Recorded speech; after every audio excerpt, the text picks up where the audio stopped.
Depth of field का मतलब क्या होता है, अपने को अगर बैकग्राउंड को ब्लर करना है, सबसे पहली कंडीशंस तो ये है कि आपके कैमरे का डायफ्राम बड़ा से बड़ा होना चाहिए, कि आपका कैमरा जिसकी आप फ़ोटो खींच रहे हो उसके ज़्यादा से ज़्यादा क्लोज़ रहना चाहिए। ओके, और आपका बैकग्राउंड जिसकी आप फ़ोटो खींच रहे हो उससे ज़्यादा से ज़्यादा दूर रहना चाहिए। 1 मिनट खड़े होना तुम यहाँ पे, बस मैं जहाँ हूँ वहीं रहो।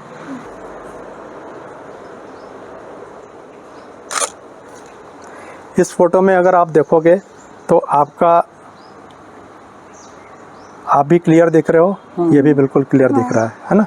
लेकिन अभी आप मेरे और पास आ जाओ,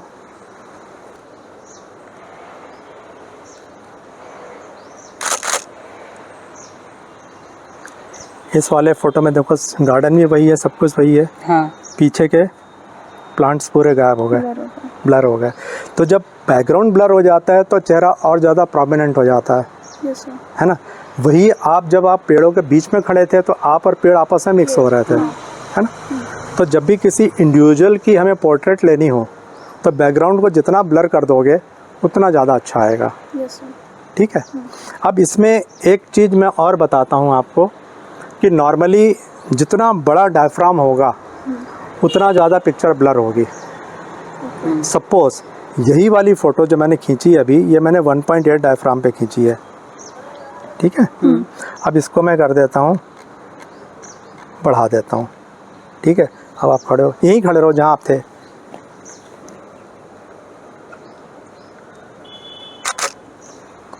अब आपकी पिक्चर जो है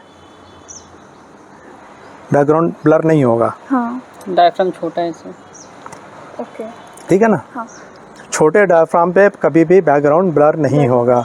अगर बैकग्राउंड ब्लर करना है तो बड़ा से बड़ा डायफ्राम यूज़ करना चाहिए। ठीक है। तो 1.8 पे सबसे ज़्यादा आपको ब्लर बैकग्राउंड मिलेगा, है ना। लेकिन सबसे ज़्यादा गलती लोग ये कर देते हैं कि 1.8 हमने बता दिया कि 1.8 पे सबसे ज़्यादा ब्लर मिलेगा, तो हर कहीं ब्लर के पाने के चक्कर में 1.8 लगा देते हैं। हर जगह 1.8 नहीं लगाना चाहिए। 1.8 मतलब जितना ज़्यादा बड़ा डायफ्राम होगा उतनी ज़्यादा बैकग्राउंड भी ब्लर होता जाएगा। ठीक है। बैकग्राउंड का मतलब क्या हुआ, आपके पीछे की जो चीज़ें हैं वो मतलब ब्लर हो जाएंगी, फोकस में नहीं रहेंगी। तो सपोज़ अगर मैंने आपको फोकस किया तो सबसे पहले क्या फोकस होगा, आपकी नाक फोकस होगी या आपकी आँख फोकस होगी। नॉर्मली हम लोग आपकी आँख फोकस करते हैं। आँख को फोकस किया तो क्या होगा, आपके कान फोकस में नहीं होंगे, है ना।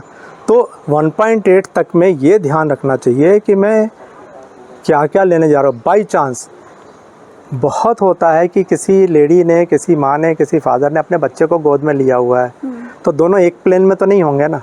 जैसे आपने बच्चे को ऐसे लिया हुआ तो बच्चा आपसे कम से कम 7-8 इंच आगे होगा, तो या तो बच्चा फोकस में होगा या मम्मी फोकस में होगी, है ना। तो उस केस में 1.8 नहीं लगाना चाहिए। 1.8 डायफ्राम ऑलवेज तब यूज़ करो जो आपको सिंगल पर्सन को बिल्कुल फ्लैट और से पीछे सबको गायब करना। इवन अगर 2 लोग साथ खड़े हों, 2 लोग साथ खड़े हो तो बिल्कुल एक प्लेन में कभी खड़े हो ही नहीं सकते। तुम खड़े हो दोनों हाथ में अपने, है ना। और पास आ जाओ हमारे, थोड़ा तो डिफरेंस हो ही जाता है। जैसे मान लो इतना डिफरेंस भी हो गया ना तो फोकस में फ़र्क पड़ जाएगा। मैं खींच के बताता हूँ भाई, या तो ये फोकस में होगा या वो फोकस में होगा, दो में से कोई एक थोड़ा सा फ़र्क पड़ जाएगा। इसमें क्या होता है, जैसे ही होगा ना, या तो ये फोकस में होगा या ये फोकस में होगा। तो ऐसे में 1.8 की, इवन जो बच्चे वाली बात कर रहा था ना, एक बार मैं तुम्हें एक्सपेरिमेंट करके बताता हूँ। इसको पकड़ो, अपने सामने लगाओ, यहाँ पे थोड़ा ऐसे लगाओ। मान लो कि ये तुम्हारा बच्चा है ना, और तुम हो। अब मैंने बच्चे को फोकस किया, हाँ ठीक है, कोई बात नहीं, है ना। अगर मैंने बच्चे को फोकस किया, ये अभी हम आपको लैपटॉप के ऊपर दिखाएंगे कि ये तो फोकस में हो गया। हाँ। ये उतना फोकस में नहीं जितना होना चाहिए। अब मैं तुम्हें फोकस करता हूँ तो बच्चा गायब हो जाएगा।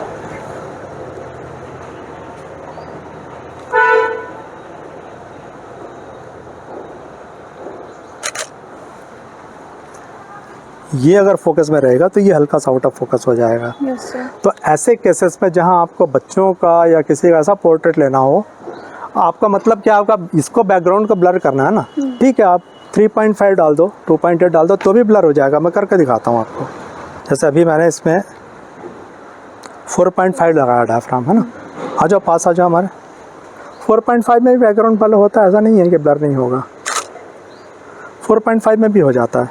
ओके। है ना, और बल्कि अच्छा लगता है। देखो ब्लर बैकग्राउंड के नाम पे एकदम से आपका स्क्रीन जैसा बन जाए वो भी नहीं है। जैसे ये भी लग रहा है पेड़ है लेकिन नहीं भी दिख रहा है। हाँ। प्रोमिनेंस हमेशा आपके फेस की रहेगी, है ना। तो अगर मान लो यहाँ पे मैं आपके ऐसे फ़ोटो खींचूँ कि पीछे ग्रीन बैकग्राउंड का एक कर्टेन बन जाता है, तो वो अच्छा लगेगा। जब तुम बच्चे को लेकर खड़े हो, मैं बताता हूँ, बस यहीं रहो, ये ज़्यादा दूर नहीं जाओ, है ना। थोड़ा अपने शोल्डर के पास कर लो उसको, हाँ ठीक है। अब तुम भी फोकस में रहोगे, बच्चा भी फोकस में रहेगा। ये बेस्ट फ़ोटो रहती है, हाँ। ठीक है ना। जहाँ मैंने बहुत अच्छे अच्छे फोटोग्राफर्स को देखा है कि वो बैकग्राउंड ब्लर करने के चक्कर में बड़ा डायफ्राम 1.8 डाल देते हैं। 1.8 डालते से ही आपका बैकग्राउंड तो ब्लर होता ही होता है, साथ में आप खुद भी ब्लर हो जाते हो, तो वो नहीं होना चाहिए। मुझे एकदम से देखो, बैकग्राउंड को एकदम से गायब नहीं कर। बैकग्राउंड बेसिकली हम लोग ब्लर करते क्यों हैं? ब्लर बैकग्राउंड इसलिए करते हैं कि जिसकी हम फ़ोटो खींच रहे हैं वो ज़्यादा प्रोमिनेंट नज़र आए, मुझे उसमें इम्पॉर्टेंस उसकी ज़्यादा हो, जिसको कि हमने मेरा ऑब्जेक्ट, और बाकी चीज़ें उनकी एग्जिस्टेंस भी देखनी चाहिए और ब्लड भी हो जाना। नहीं तो हम पीछे एक ब्लैक कर्टेन ना लगा दें, है ना। हम कर्टेन क्यों नहीं लगाते? हम ये भी दिखाना चाहते हैं कि वो कहाँ है।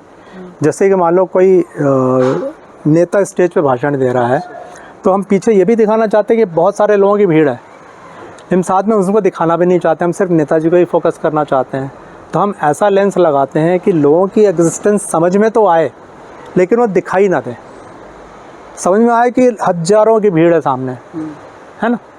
लेकिन इससे अगर मान लो बिल्कुल ही मैं ब्लर कर दूंगा, उसको तो समझ में नहीं आएगा, ऐसा लगेगा दीवार है। मुझे वो भी नहीं चाहिए, मुझे लगना चाहिए कि पीछे लोग तो हैं लेकिन दिखाई नहीं दे रहे। और जिसकी फ़ोटो मैं खींच रहा हूँ, जो डायस पे है, जो माइक पे है, वो बिल्कुल प्रोमिनेंट शार्प नज़र आए, तो उस केस में मैं ऐसा लेंस इस्तेमाल करूँगा। तो ये आपका अपना विजडम रहता है फ़ोटो खींचते समय कि मुझे कौन सा डायफ्राम यूज़ करना है। नॉर्मली जब आप पोर्ट्रेट खींचते हो, पोर्ट्रेट मतलब किसी एक आदमी का हाफ फ़ोटो, तो उसको पोर्ट्रेट बोलते हैं।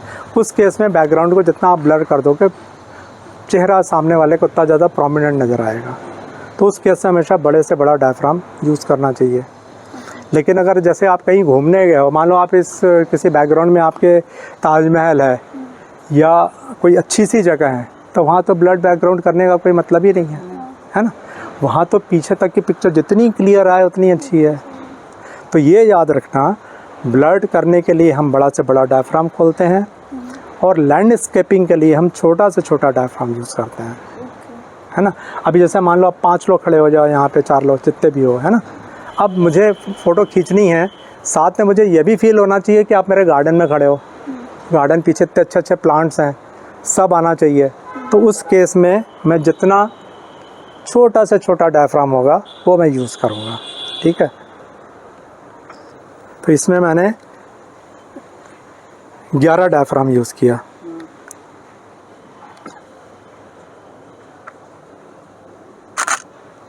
ठीक है, इसमें पूरा घर क्लियर फोकस में आ रहा है ना। आप लोग बिल्कुल शार्प दिख रहे हो, हाँ।